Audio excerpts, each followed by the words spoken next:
You're listening to the Diginauts on the Good Talk Podcast Network. Coming up this week on the Diginauts. One of the most widespread virus detection software is the Trojan horse. Can an artificial intelligence better predict startup success than humans can? Can Darren discern which of my science headlines is fake? We will find that out and more coming up on the Diginauts. Society, the future, morality, disruption, policy, humanity, innovation, technology, morality, the future, the law, humanity, society. This was a study done by, I'm going to say, some scientists. Diginauts. Hey! Welcome! People of Earth, hello! You have found the Diginauts once again. It is the first week, no, it's the second week of October. Time flies. Hello, thank you for joining us. My name is Darren. And I'm Eric. And we are the Diginauts. And Eric, did you see that the Nobel Prizes went out this week? Or last week? Last couple weeks, they've been trickling out. Did you win one? I didn't, unfortunately. Dude, get on it. How about the cast of Dancing with the Stars? Are you on that? No. Oh. Well, there's always next year. Fortunately for us all, there are 7 or 8 different things going on threatening to end Western civilization as we know it. So I guess you don't have to worry about it too much. Depends. I mean, that ultimately takes us to our top of mind segment, where for years, I guess, years ago, over 2 years ago, Israel gave us a little heads up that Russian hackers had been scouring the world for U.S. secrets. And one of the easiest ways, or best ways, they thought to do it was through a security company that's one of the most broadly used antivirus and malware detection companies worldwide, Kaspersky Labs, allegedly has been the Trojan horse for Russia and hackers and potentially their government to literally get access to any system or connected system to a given computer that was using that respective Kaspersky Labs product. Man, I do sometimes feel like the world is conspiring to just keep us in a constant state of anxiety. Like the Kaspersky thing, there was did you see the sea cleaner thing that was attempting to, it's similar, like everybody uses it to clean viruses and it was being used to deliver viruses. And, like between that and I mentioned before that, like, after the Equifax breach, I went on to see if I was one of the people, however many 40 million of us or whatever, totally was. To privacy protection. Well, no, they didn't do it. They haven't done a damn thing as far as I'm concerned. I mean, and here we're supposed to say allegedly, right? But I have not heard anything, so I'm pretty sure I'm not being libelous. They've received some pretty heavy criticism for their reaction to that whole breach, and from my end, for somebody who their website says, "Yeah, we think you're one of them." I sure would have expected some kind of like mea culpa and here's what to do. And unless it went to my spam filter or unless it was intercepted by hackers. What's sad about what I brought up was that it wasn't until like September 13th that the Department of Homeland Security ordered all federal executive branch agencies to stop using Kaspersky's products. Yet over 2 years ago, we got from an ally like, hey, heads up, this is likely happening, and here's how they're likely doing it. There was the AP story a few weeks back about like, oh, these 21 states, Russia attempted to hack their voting. And the headline said something along the lines of like, and most of them weren't breached. Which, to me, I'm like, okay. Sure. Right? Does most of them not breached mean some were breached? Or we're not sure what happened in the case of the others, or what? And the headline and the article left that out. So, and every week it seems to be like, oh yeah, by the way, Russia's trying to do this, Russia's trying to do that. Politico's running a story at the beginning of this week saying that American voting machines are full of foreign-made hardware and software, including stuff from China. They did essentially hackers checked to see what it is and isn't possible, and it's pretty much like we're Swiss cheese over here anywhere that a computer is being used. So right.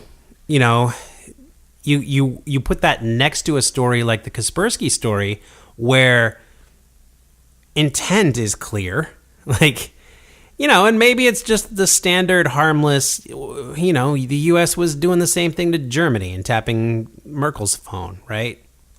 So maybe it's just ongoing intelligence gathering, and if we were in the Russians' shoes, the Russians' beautiful fur boots, we would be thinking of it from that perspective and not see it as a big deal. But in the context of everything that may or may not have happened, and it's just this continuing froth of, maybe something happened, maybe not, maybe, And yeah, I mean, I think in the grand scheme of things, it's actually quite brilliant because, these antivirus malware programs, they basically get all the access they want, and they need the access to your computer to do whatever it effectively wants. So, right, they can. I mean, it's the ultimate. And you're saying, yeah, by the way, feel free to come into my computer. I trust you. I give you the ability to go download a database whenever you need to. So that has to be a trusted source. And if we found out a couple years before a call out was made that there was a problem with that software, it doesn't take a couple years to infect a whole lot of computers. So not impressive on the part, frankly, of any of the recent administrations, as far as I'm concerned. Yep. I have friends working in computer science who've been calling out the problems with voting machines since the early 90s, that we're in trouble. And I can't necessarily say like, oh, I think this election or this state or that state was problematic. But then again, I can't say I thought it went well either. I don't know. I feel like we have a decent number of stories where we just shake our heads and go, oh man, I hope we don't die. I hope our civilization doesn't collapse. It's a new segment, Darren, SMH. Exactly. Yeah. So we'll wrap SMH for today. By all means, if there's more, the Russians are going to get us technologically. That's right, technologically. We will certainly have that story for you. Hopefully, a lot of other news sources will have it for you too, because I sure wish we were paying more attention to that. I do think every time one of these stories about Russia comes out, the current administration is doing a very good job of coming up with some reality TV show like, oh, hey, the NFL, the national anthem, this could be the calm before the storm, like something for the news to pay attention to that's sensationalist other than, but are the fundamental precepts of our liberty being attacked? I guess there's nothing to do right now but sit and wait. Hey, you listening? Yeah, I know you are. You're listening to our podcast, and we appreciate it. But we'd appreciate it more if you go to iTunes, especially the store, go in, log in, leave us a review, preferably 5 stars, and write nice things, and we'll get this podcast where it really needs to be in terms of more listeners. Thanks. We're going to continue a little game we started playing weeks ago, but unfortunately didn't publish a couple that I won.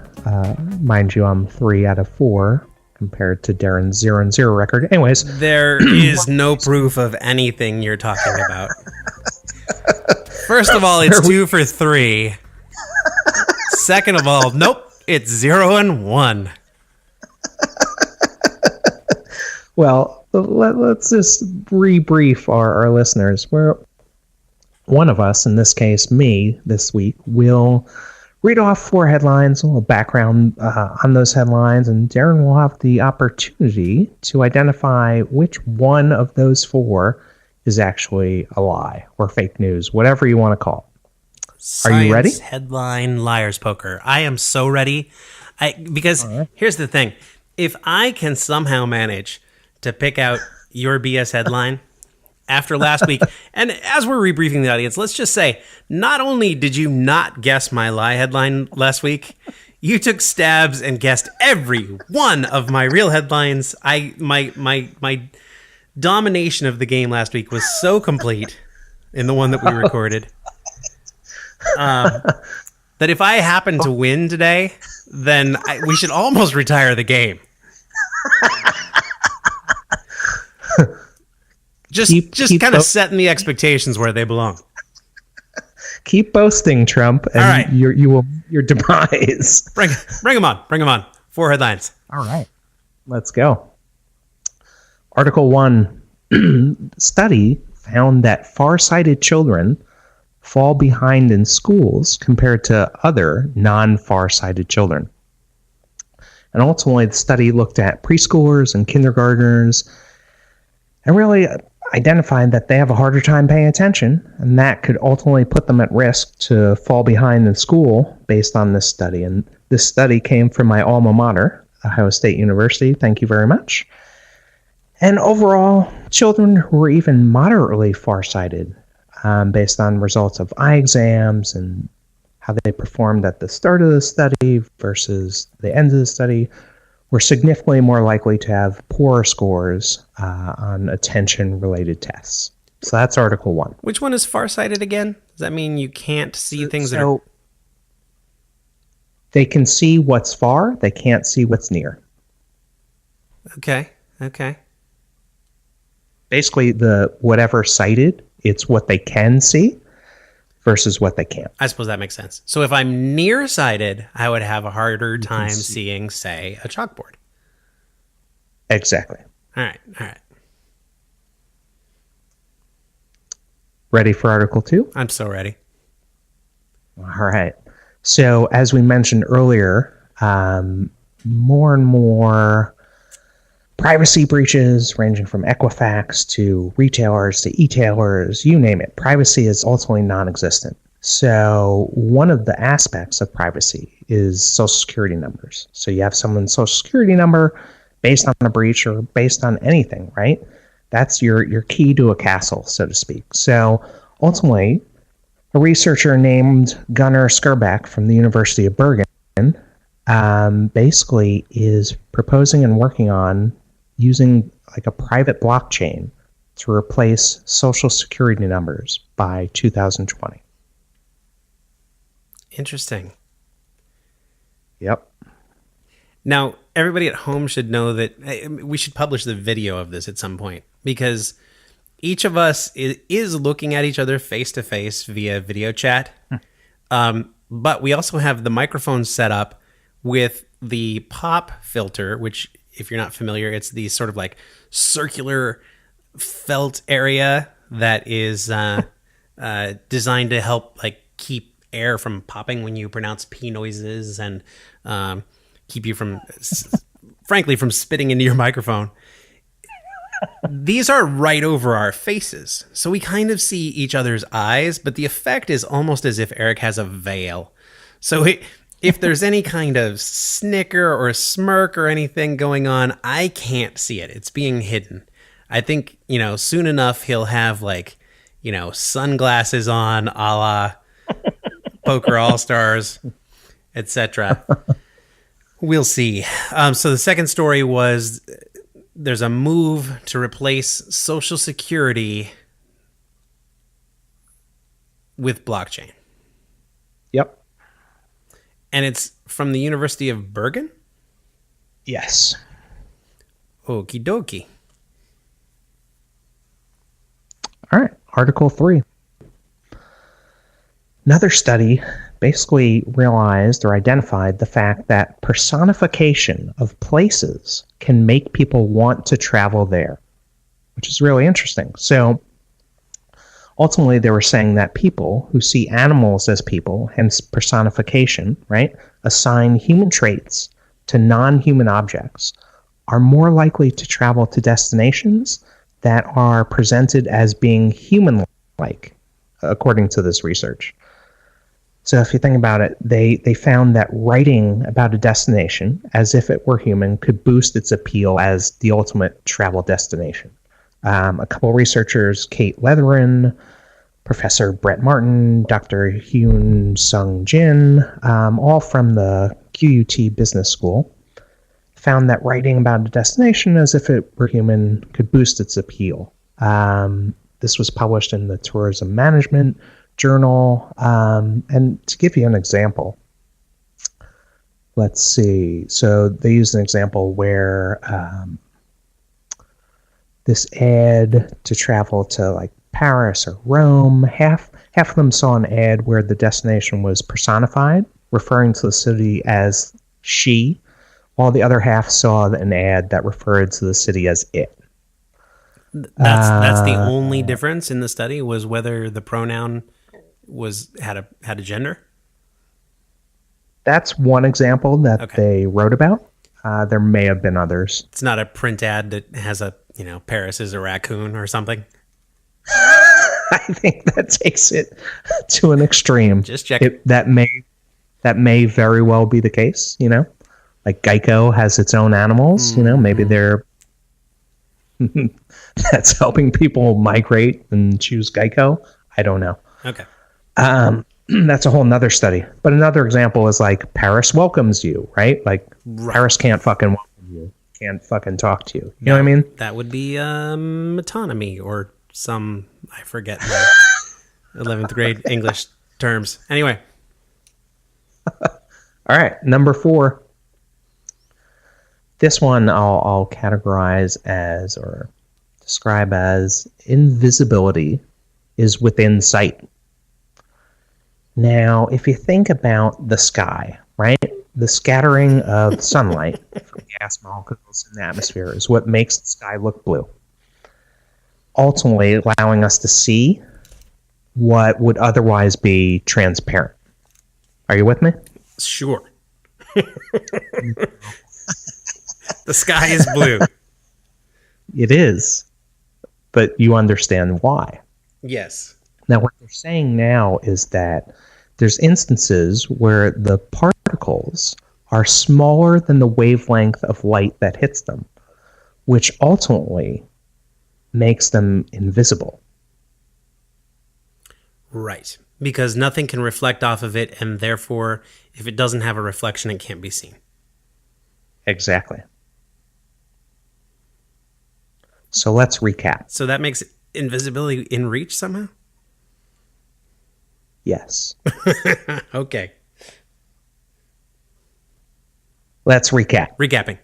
So, do you believe the farsighted children fall behind in school compared to non-farsighted children? Mm-hmm. Do you believe the blockchain will replace Social Security numbers? Mm-hmm. Or do you believe that personification makes people want to travel places? Or lastly, do you believe that invisibility is within sight?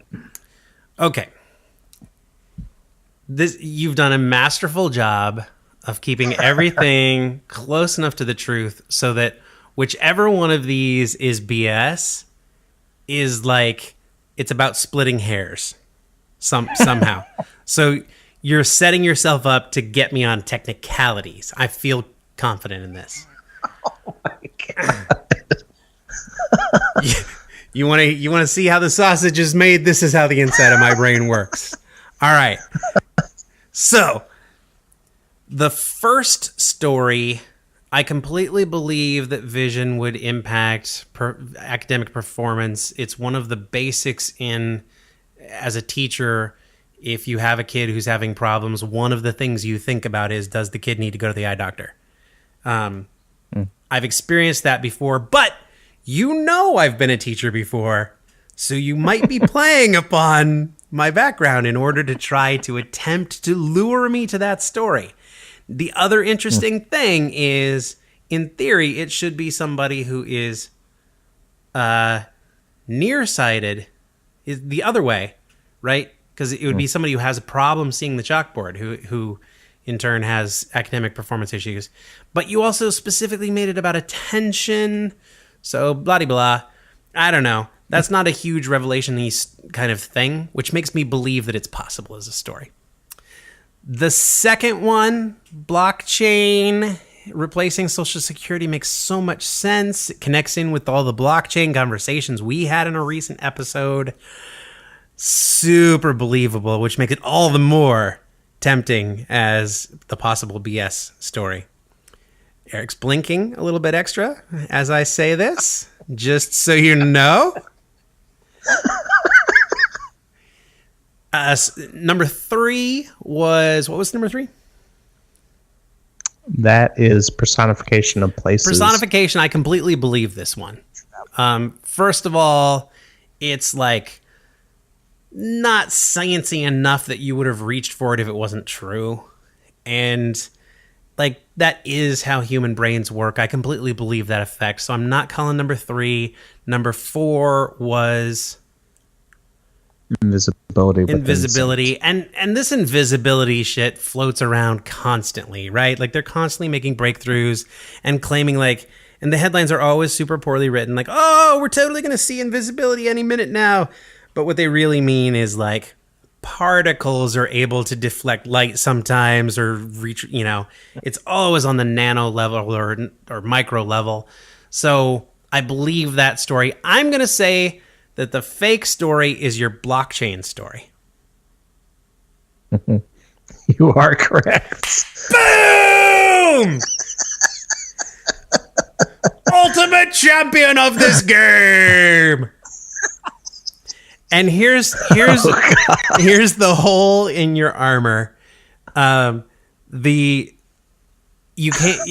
I do believe the idea of like, let's use blockchain to replace Social Security. That makes a certain amount of sense. Blockchain could replace anything. We talked about it a little bit in our previous episode, and ever since I've been thinking about it, I've been thinking like so many other things that blockchain could ultimately wind up taking over for us.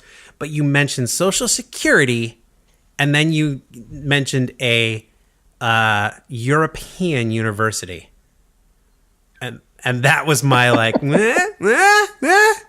So, found it. I found the tiny little chink in your armor in order to be able to get the scale that was missing from Smog's neck.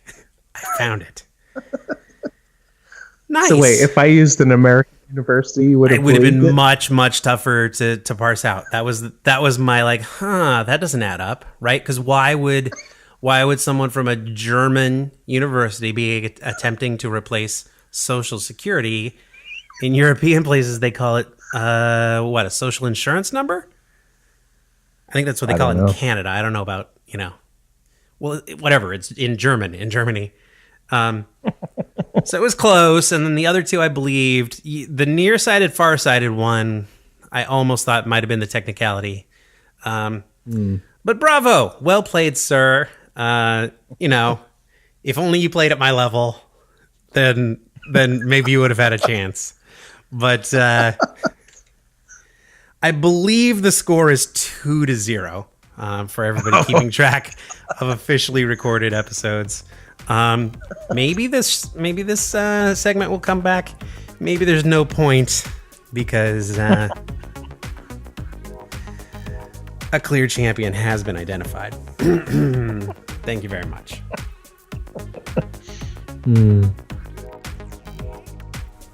Hey, thanks for listening to the Diginauts. We would love if you would take a second right now. If you're enjoying this podcast, go over to Twitter, send out a tweet telling other folks that you found a podcast you like. It would mean a whole heck of a lot to us, and heck, your Twitter followers probably appreciate you for it too.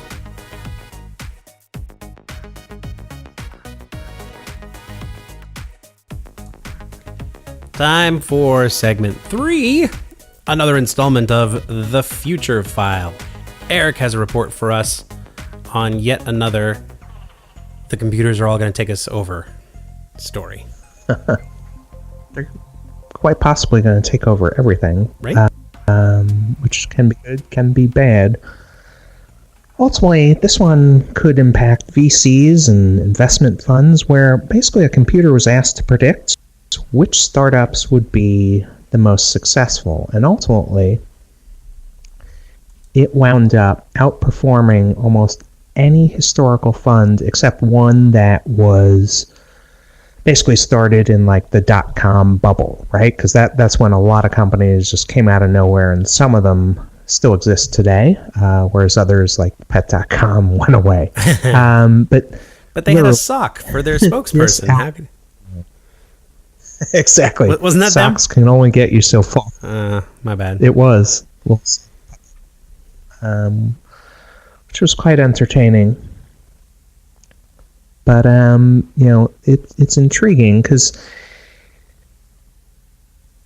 he selected ultimately like 50,000 companies that received venture capital or venture debt, and basically looked at their performance over time and identified ones that would be in a given portfolio. Now, as you can imagine, people choose far differently than machines do, right? So it's very intriguing and kind of counter to what kind of some of the foundations of funds and VC investing has been in the past. Mm-hmm. Yeah, and anytime you hear about something like this, my brain immediately goes to, like, right now, content is so driven by social media, and therefore we are slaves to the algorithm of, how Facebook chooses to promote content here or there or whatever. You could almost imagine that as yet another portion of creating a startup, you're starting to, play the game of how do I beat the system, right? Like figuring out what factors are going to cause your startup to perform well against an algorithm, as opposed to which factors are going to cause your startup to perform well as a company. Right. Interesting to see if any of that happens. So what are some of the companies that the algorithm identified as potentially successful? Some of the companies that it identified as being successful included Evernote, Zynga, Spotify, Palantir, among others. Damn. Okay. So the computer's not missing. I mean, well, okay, that's not every successful company in the last 5 years, 10 years, right? But of course. But if it's picking out big companies, or if its job is, hey, go find me a success, it found some. Absolutely. And it also identified categories that were ripe. So augmented reality, image recognition and mapping, online security, education, drones, smart homes, and things along those lines. AI, space technology. Damn. So is that is the algorithm then proprietary software? Is one person sitting on all this knowledge and just going to sit back and roll in bank? Or is That's a good question that I don't know the answer to. Yeah, or whether it comes to a company. Because it looks like. I mean, here's what I would say, right? Like with the findings of this being published, I would find it hard to believe that companies are not trying to replicate this, right, or their own efforts are already underway and they just haven't talked about it. So. Right. So yeah, that makes sense. That some VCs already been thinking about doing their own version of this, whether it's this one or not. Right. Because we've reached that level where you can feed that much information into a computer and you may have to fiddle the knobs in order to get it working well, but eventually you're going to be able to get something that's spitting out something at least as well as humans can do, you would expect. So yep, that's an edge. All right. Well, maybe I'll go home and adjust my investment portfolio accordingly. Nice. Have you ever wanted an easy way to find a podcast or individual podcasts that are relevant to what you care about? Now there's a solution. Go to listennotes.com, enter a keyword or phrase, and Hit enter or search, and it'll return a wealth of podcasts, individual episodes, and have that whole podcast page where you can easily consume and listen to the podcast directly from that site. Feel free to look up the Diginauts because all of our episodes are there. So that means it's time for segment 4. Let's dig some more. This is the spot in our show where we begin by visiting good old Mother Earth and figuring out how she's doing. At which point she coughs a couple times, sputters, staggers towards the door, unsure of how many years she has left before her. This is Doomed, Darren's omnibus offering of Mother Earth dispatches. I actually almost forgot what all the letters stood for. Oh, God. But it's a beautiful acronym that just happens to spell out the state of our planet. Beginning with the headline review, the Washington Post reporting EPA Chief Scott Pruitt tells coal miners he will repeal power plant rule on Tuesday. The war against coal is over. So, on one level, good for Donald Trump for keeping campaign promises. Oh, God.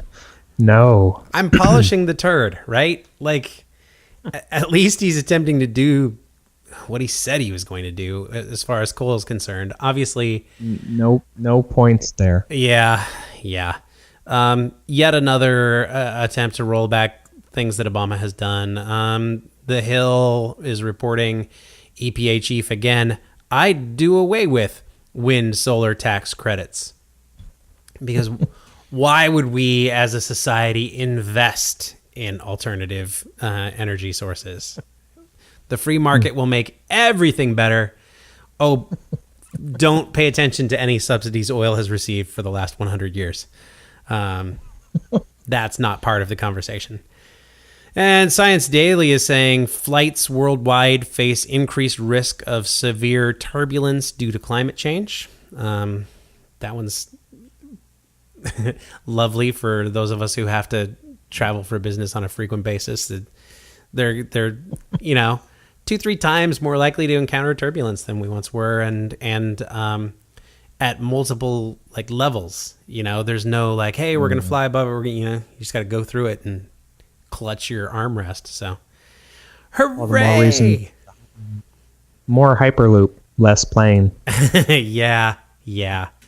I long for the day when the West Coast is super connected and you can just hop in Vancouver and wind up in Mexico 2 hours later. that needs to happen. Anyway, so the review of headlines is pretty standard. A few that I wanted to feature today include, it keeps going back and forth, and I would be confused if I were you listening to me on a weekly basis about just how bad is the threat of global climate change, because it seems like there's a different study saying, oh, we're all good. Just last week I was saying, oh, we're all good. And maybe we are. Maybe it's going to take a couple decades longer than we thought. But there's a couple of adjustments to the science that went in the other direction in just the last couple weeks. One was on one of the stories that we talked about just in the last episode. I was mentioning cow farts. As it turns out, a pretty big problem with the methane that they release. Well, there's been a further investigation into the cow fart situation. And it turns... Yeah, there's been an investigation. I didn't say scientists did it. Just me in a field. Hey, gals, how's the cow farts going? No. This was a study done by, I'm going to say, some scientists. And they basically said that the number that we had for how much the methane output of cows is contributing to global warming is severely underestimated. They actually think that the the numbers they've been using are about 11% lower than they should be for over the last decade. So I don't know. I guess take those 2 extra decades that we had the last time we recorded an episode and replace them with an 11% leap in cow farts. And I can't say whether we're at a wash or not, but it's an imprecise science. The one thing that we know is that it deserves attention. By the way, it wasn't, in fact, cow farts that are the big problem. They've determined that belches are the biggie. Good to know. Not that farts are not also high in methane and contributing to the downfall, but it turns out the burps are where the real problem is. And then there's another biggie that people are just kind of bringing into attention, and that is dirt. Whenever we talk about the potential for climate change, there's a big tendency to focus on, obviously, the amount of greenhouse gases in the atmosphere, because that's where the real problems are happening. That's where the sun's energy gets trapped by the gases and the heating happens. Or we pay attention to the oceans because the oceans are rising. But it turns out that soil is another big factor. We talked about the way that permafrost was going to be releasing methane and other gases into the air as it melts. Well, now scientists are pointing out that soil warming everywhere, in fact, is setting off a chain reaction, just like all the rest of the kind of positive feedback loops that we potentially run into, where as soil gets hotter, you're not trapping the same carbon as you were, you're releasing gases, and the top 3 meters or so of Earth store more carbon than the entire atmosphere and all plants combined. Basically, you think of all the, dead leaves and little mosses and atomic, small level, what's it called? Diatoms in the loam, et cetera, et cetera, et cetera. And this study coming out is saying, yeah, we're in trouble there too. So cheery stuff, as always. But look, we tried to close this segment on an optimistic note, and this time it's going to be about breakthroughs in alternative energy. And quite a few studies, quite a few stories are out in the past couple weeks about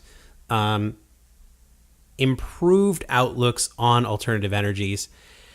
You have to take all these stories with a grain of salt every time because they're so theoretical. But, for example, the Washington Post running a story, there's enough wind energy over the oceans to power human civilization. Most of the attempts at wind farming have been on land. They are, first of all, you can think, well, there's 3/4 of the globe is water, but the other thing is that wind just travels faster on the ocean. So theoretical... How dangerous is it going to be with like windmills across the ocean? Yeah. Oh, here's the thing. Like, bottom line, this all has to be a combination. There is no one alternative fuel source where we're like, oh, good, solar licked it all. We don't have to worry about anything. We have to do a little bit of this and a little bit of that. The same way that we've been relying on coal and fuel oil and natural gas and gasoline for a century, we need to diversify across all of the different renewable energy sources. The thought is that, yes, they can do some of this wind energy via platforms, but there's also an entire possibility that they could wind up damaging that environment as well by gathering the wind from there. So it has to be a mix, right? The good thing is it's not just anymore like, okay, so let's get a little bit of solar, let's get a little bit of wind, and see if that'll work, right? People are finding more and more creative ways to explore how waves might work, how rivers might have energy collected out of them. The city of Portland earlier this year had that story about how they built little energy collectors into their own sewer system. Basically, anywhere that there's a mechanical flow that's happening, you can transfer it into energy. You just have to, one, care enough to do it, and two, do it at a level of efficiency that makes it at least somewhat worth it, right? So, there's a few different things coming out. Sea fuel is another one. There's a breakthrough in the way that hydrogen can be captured. Hydrogen and kind of the catalysts that go into the process has been problematic in terms of the efficiency, and there was a breakthrough in using a new nanomaterial in order to get even something as harsh as seawater to turn into hydrogen at a much more improved rate, to the point that it may actually become a viable fuel source, which is pretty handy since there's so much seawater available compared to other resources. And there was even another study talking about evaporation power. That now this is, again, it's kind of like, there's a lot of theory there, and scaling it up seems like a problem. But interesting that they're doing the research. Columbia's Earth Institute came up with something, study author Pierre Gentine. Essentially, they're using tiny little microscopic organisms that are living in the water, and as they expand and contract, they're actually able to trap energy out of that simply from evaporating our water, which is something that happens anyway, so why not collect energy off of it is the main idea. Plus, the process causes less of the water to be wasted, so there's improvement to be had there. They tap into the bacteria? Yeah, basically, and I misspoke. It's little spores that are expanding and contracting, as they're wet or dry.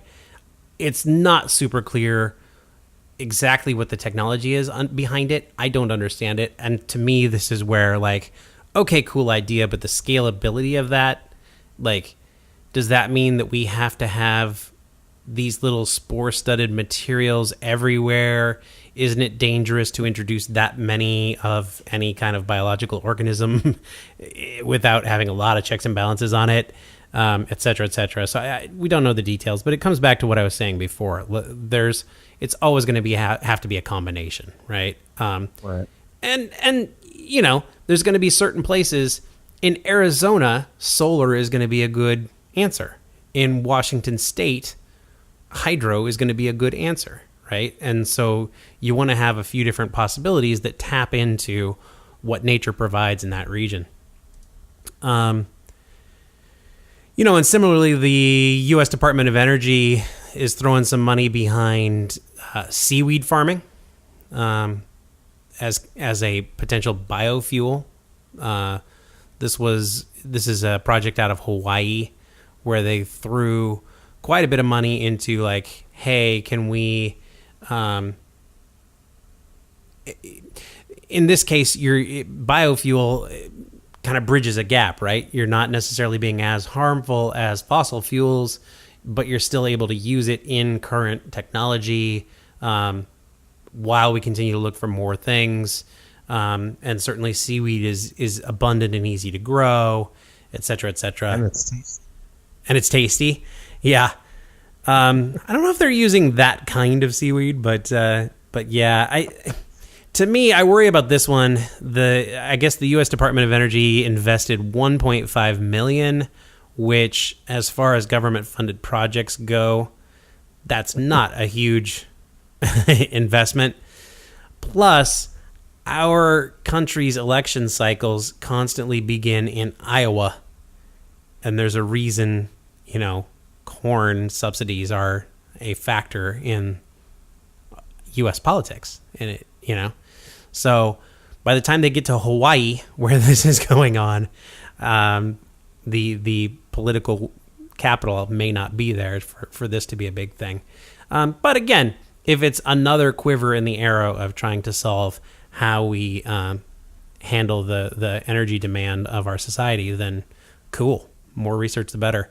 And a couple other, not quite in the climate change world, but since I'm talking about cool things that happened in the last month in terms of breakthroughs of energy, there were a couple that happened in the level of like inner space.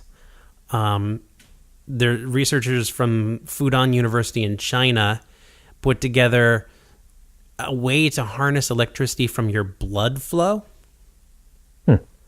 Obviously, we're talking little. Basically, I mean, it comes back to what I was saying about the Portland technology. Anywhere that it's not little, it's not little engines in your bloodstream. Gross. But it's little coils that live in you, and yeah. I hear you. Same world as me, where like anything that involves going in the body, I'm out. I wonder if that's our generation, if we'll be the last to think that. But no, I hear you.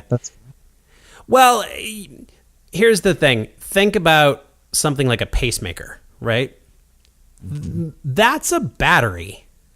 That's, I don't know, lithium ions? Right? So which would you rather have going on? That pacemaker being supplied by the blood that's already being flowing through your house, your body?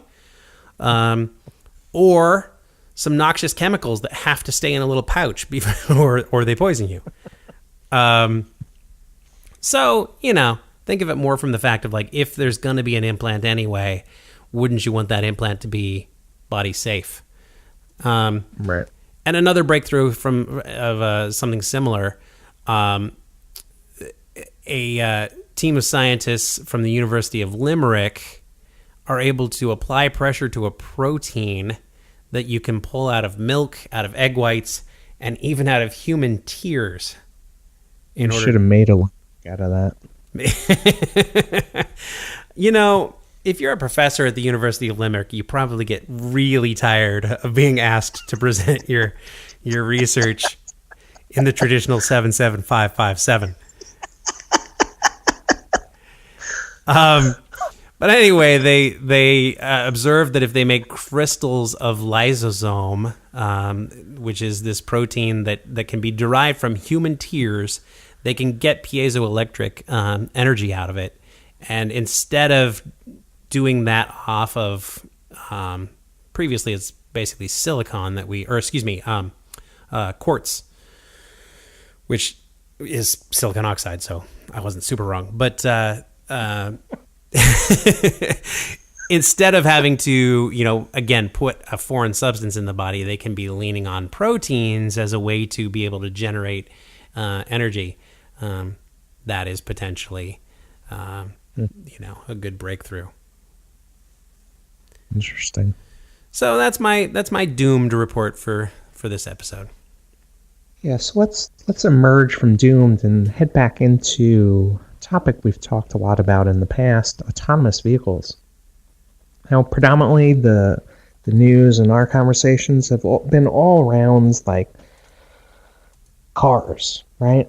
Mm-hmm. But and some trucks, but so much in this day and age is transported via train. Sure. Not only people, but also cargo. So out of Australia, a mining company is ultimately leveraging autonomous trains to move their mining materials back and forth.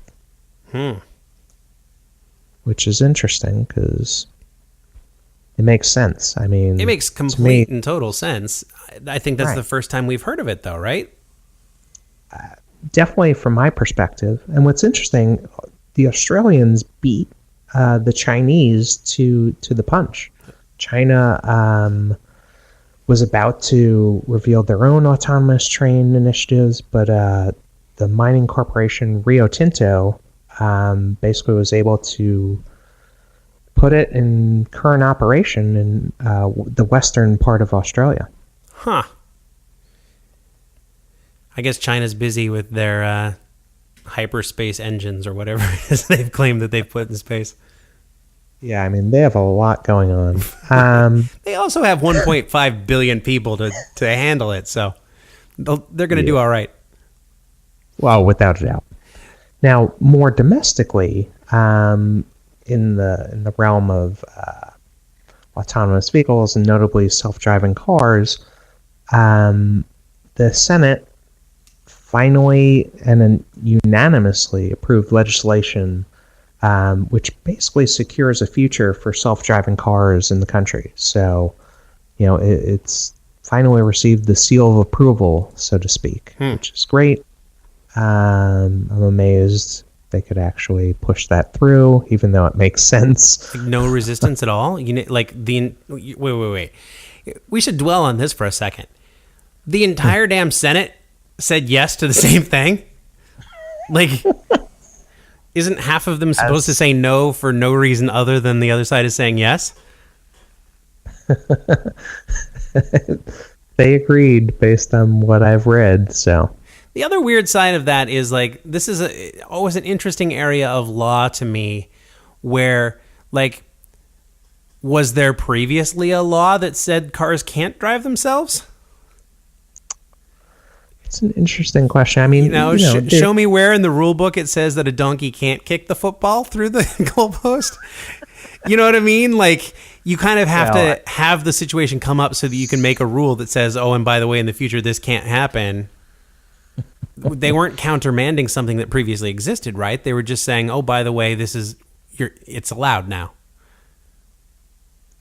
Yeah, I know that Tesla definitely ran into some issues when their disparate levels of autonomy were being tested and whatnot, and other companies definitely ran into some legal and legislative challenges ranging to others. So you know what maybe it is that they're essentially making it a federal power by getting in the law books early on. So they're saying, hey, this isn't a state matter.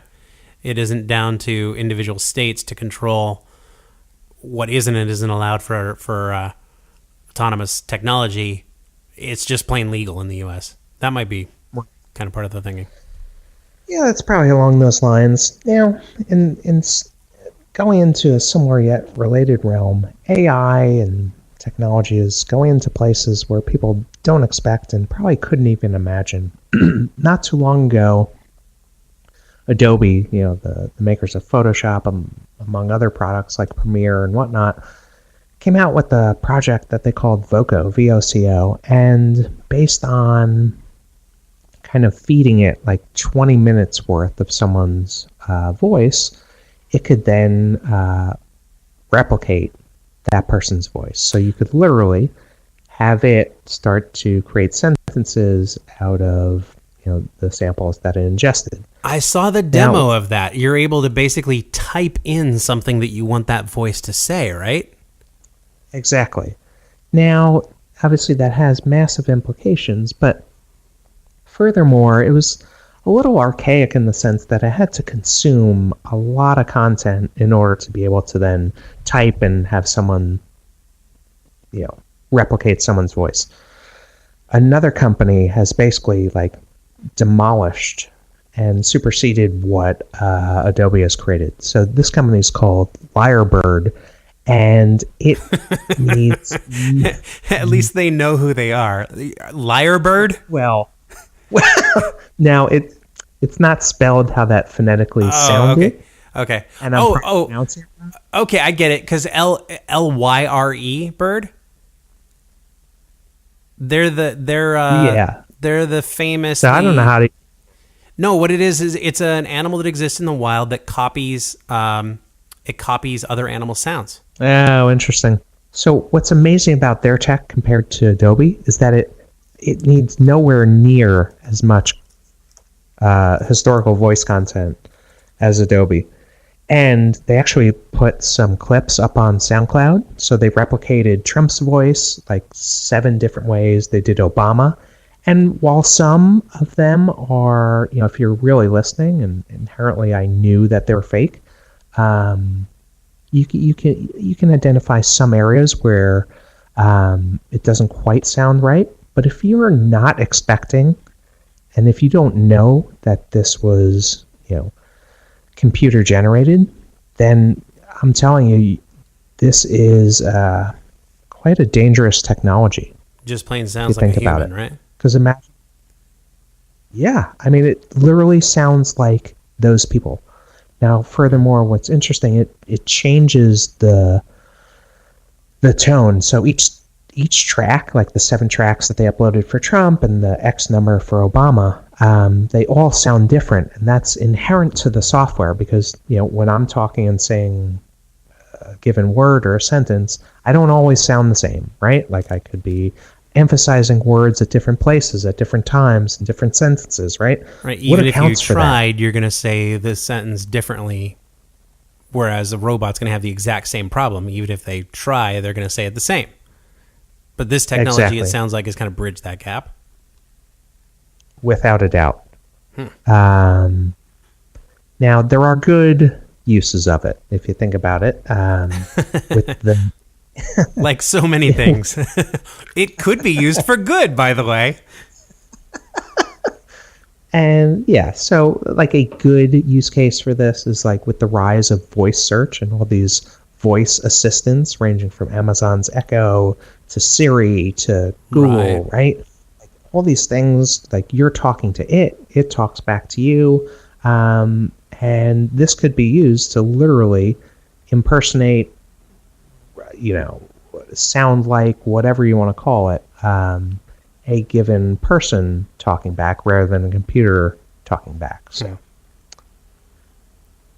definitely intriguing. We'll see where this goes. So I can finally have my conversation with Scarlett Johansson that I've wanted to have, is what you're saying. Really want to. I'm not just perving out. That's a reference to the movie Her. See what I did there? Exactly. Now, I'm not just perving out. Anyway.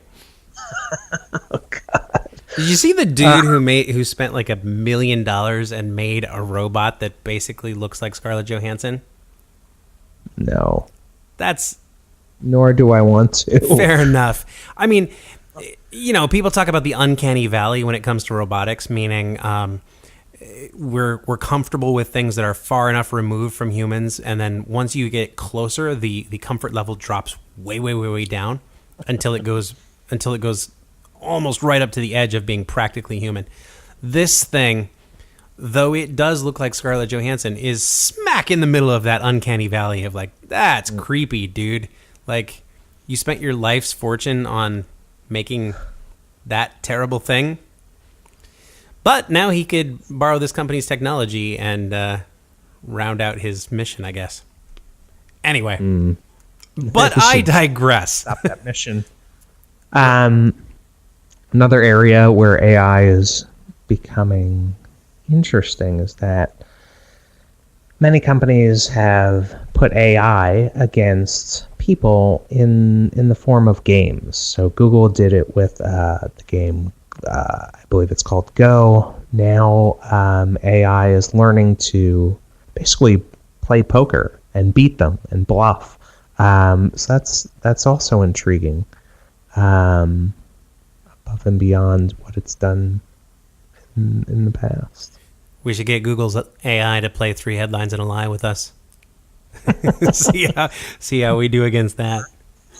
Or just get Facebook and just read off your news feed. Oh yeah. Well, if we're to believe what we're told, 90% of news is fake headlines anyway, right? So. Okay, so that brings us to the end of another week of the Diginauts. Thanks so much for listening. We would love for you to join the conversation. You can find us on Twitter. I am at Digital Darren. And I'm at eFader. And we are together as a network at Good Talk Network. You can also give us a call. You can leave a message on our website, either via email or via heck, you can find us so many ways. Just go to goodtalknetwork.com and you'll see what I'm talking about. We would love to hear what you have to think about all of the issues today, and in particular, if you're building a Scarlett Johansson robot, we want to know about you. We might call you, interview you, and have a lot of scathing questions for you. Anyway, now it's a challenge. Thanks, Eric. Good talking to you again. As we always say, good talk.